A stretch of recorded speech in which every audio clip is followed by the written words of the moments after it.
Nah, kalau kita cermati munculnya peristiwa ini sejak awal, memang ada beberapa hal yang publik pun mencurigai ya. Misalnya peristiwa terjadi pada tanggal 8, tetapi kenapa baru dipublikasi tanggal 10? Kemudian ada beberapa informasi yang di awal itu simpang siur satu dan lainnya.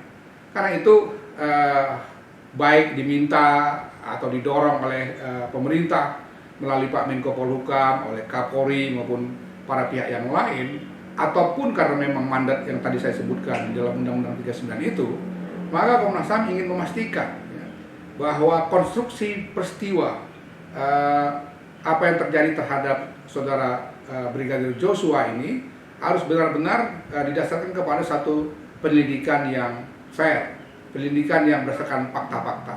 Di dalam perjalanan kasusnya, kami menemukan berbagai kejanggalan-kejanggalan yang kemudian kami mengindikasikannya sebagai satu tindakan obstruction of justice, ya, baik dengan langkah-langkah yang cukup sistematis berupa penghilangan barang bukti, misalnya pengubahan terhadap TKP, pembuatan skenario atau pengkondisian para saksi-saksi yang kemudian memberikan keterangan-keterangan yang tidak seperti fakta sesungguhnya. Dan dari situ kami mencoba untuk mengangkat beberapa hal-hal yang kami anggap serius, sehingga kemudian sekarang Pak Kapolri dengan tim khususnya itu maupun inspektorat khususnya sudah menemukan ada puluhan ya anggota kepolisian, bahkan beberapa diantaranya perwira tinggi yang memang secara bersama-sama terlibat di dalam tindakan-tindakan yang diduga sebagai tindakan obstruction of justice itu. Itu langkah-langkah yang kita lakukan terus secara serius, dan dalam melakukan upaya penyelidikan dan pemantauan maupun pengawasan itu, tentu koordinasi Komnas HAM dengan kepolisian itu sangat baik ya. Sejak awal misalnya Pak Wakapolri dengan Pak Irwasum jadi selaku penanggung jawab dan ketua tim khusus yang dibentuk oleh Kapolri itu datang ke Komnas HAM, beraudiensi, dan kemudian bersama saya dan beberapa komisioner lain melakukan konferensi pers yang menyepakati beberapa hal. Misalnya hal yang kami sepakati adalah akuntabilitas dan transparansi dalam penanganan kasus Brigadir J, sehingga tidak terulang apa yang terjadi di awal-awal yang kemudian membuat masyarakat misalnya beropini negatif terhadap kinerja kepolisian.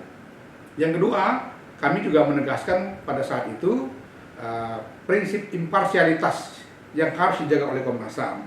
Dengan begitu, Komnas HAM tidak bisa masuk ke dalam tim sus yang dibentuk oleh Kapolri, meskipun kita ini mitra kerja. Bukan karena ada satu dan lain hal yang misal kami tidak berkenan, tapi lebih karena itulah bunyi atau mandat Undang-Undang 39/1999.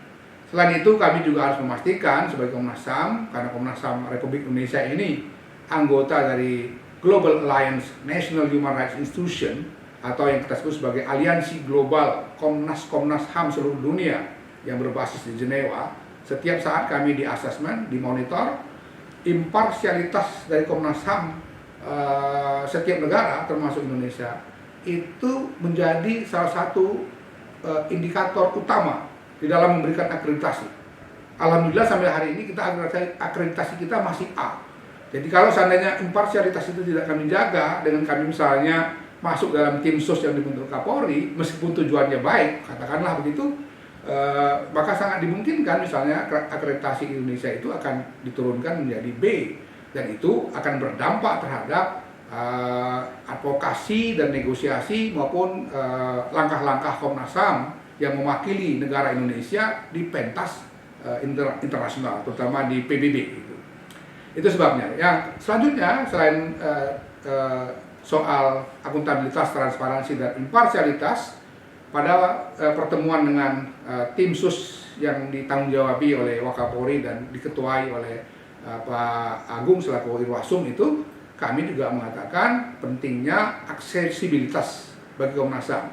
Jadi kapan saja atau apa saja yang terkait dengan tugas kami melakukan pemantauan dan penyelidikan, membutuhkan bahan-bahan, data-data, atau orang-orang yang kami mintakan untuk dihadirkan Komnas HAM, itu dibuka selebar-lebarnya. Dan sampai hari ini saya kira belum ada kendala yang sangat berarti dalam kesepakatan antara Komnas HAM dan pihak Mabes Polri atau tim sus itu.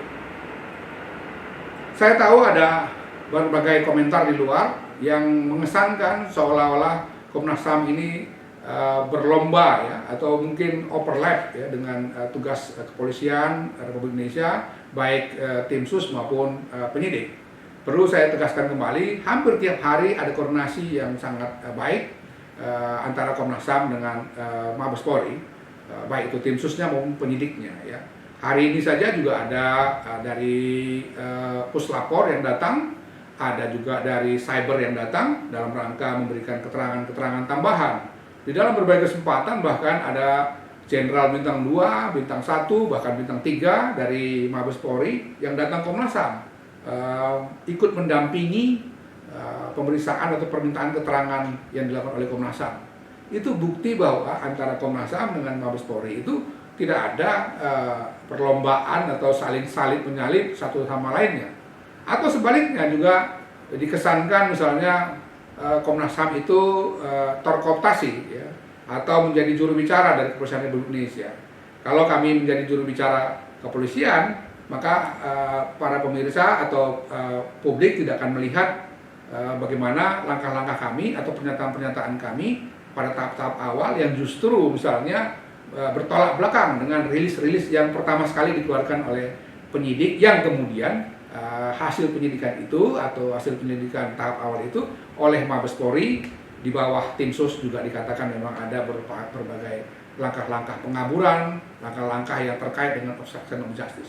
Jadi justru Komnas berperan di dalam membuka tabir penyelidikan tahap awal yang kemudian membuat fakta peristiwa bergeser sedemikian rupa. Dan sekarang dengan kerjasama antara Komnas dengan Mabes Polri itu mulai ditemukan konstruksi yang lebih mendekati fakta sebenarnya. Ya. Kami belum mengatakan bahwa ini sudah fakta 100% benar. Kita akan uji terus, akan dampingi terus. Apa yang dilakukan oleh Mabes Polri itu akan kita sanding dengan atau kita bandingkan dengan temuan-temuan kita yang lain, nanti disinergikan sehingga tujuan bersama sebagaimana misalnya arahan kepala negara Presiden Republik Indonesia Pak Jokowi agar peristiwa ini, kasus ini dibuka seterang-terangnya sebagaimana fakta yang sebenar-benarnya, agar apa yang disebut sebagai prinsip fair trial sebagai isu pokok di dalam hak asasi manusia, salah satu isu pokok asasi manusia, dan keadilan, ya, access to justice itu bisa didapatkan. Saya kira ini yang menjadi ranah Komnas HAM. Soal apakah kita akan mencari pelaku atau tidak, saya kira penyidik lebih berada di depan dalam soal itu. Tugas kami lebih pada memastikan isu-isu hak asasi manusia dalam proses hukum, baik dari tahap awal penyelidikan, penyidikan, bahkan nanti setelah di pengadilan hak setiap orang itu terlindungi. Saya kira demikian penjelasan dari Komnas HAM.